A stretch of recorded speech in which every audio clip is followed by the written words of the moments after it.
Brick manufacturing, would manufacturing எல்லாமே சேர்ந்து construction. இந்த 3 தான் பிரைம் இண்டஸ்ட்ரி. இதுக்கு என்றைக்கும் growth இல்லைங்கிறதே கிடையாது. பாப்புலேஷன் growth இருக்கிற வரைக்கும் இதுக்கு growth இருந்துகிட்டு தான் இருக்கும். பட் டெம்பரரி செட்பேக் இந்த இண்டஸ்ட்ரியில் வரத்தை செய்யும். Every 4 years 5 years we are seeing maybe. இன்றைக்கி வந்து கொரோனா, இதுக்கு முன்னாடி பார்த்தீங்கன்னா we are facing so many problems.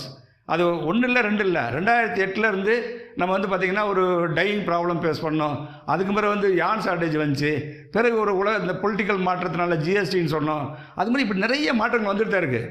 But never இந்த இண்டஸ்ட்ரி வந்து பார்த்திங்கன்னா வேனிஷ் ஆகாது இதுலேருந்து. அப்போ ஒரு நல்ல பிஸ்னஸ்மேனுக்கு, நல்ல எம்ப்ளாய்க்கு என்ன, stick on to the existing position. அந்த இடத்துல நிற்கிறதுக்கு மட்டும் முயற்சி பண்ணிகிட்ருக்குங்க. இப்போதைக்கு அந்த இடத்துல நீங்கள் நிற்கணும், அவ்வளோதான். The time will come, maybe after 1 year, maybe after 2 year. கண்டிப்பாக பழையபடி வந்து இது ஃப்ளாரப் ஆகத்தான் போகுது. இந்த இண்டஸ்ட்ரி இன்னொரு செகண்ட் ஸ்டேஜ் ஆஃப் ஃப்ளாரப் வந்துச்சுன்னா Tiruppur will expand like anything.